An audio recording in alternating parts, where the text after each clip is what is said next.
தூயாவியை என்னிடம் இருந்து எடுத்து விடாதேயும் என் பரனே.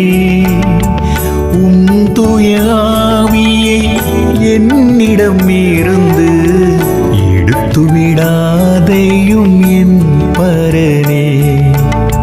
தூயதோர் உள்ளத்தை என்னுள்ளே படைத்தருளும் என் நாதா.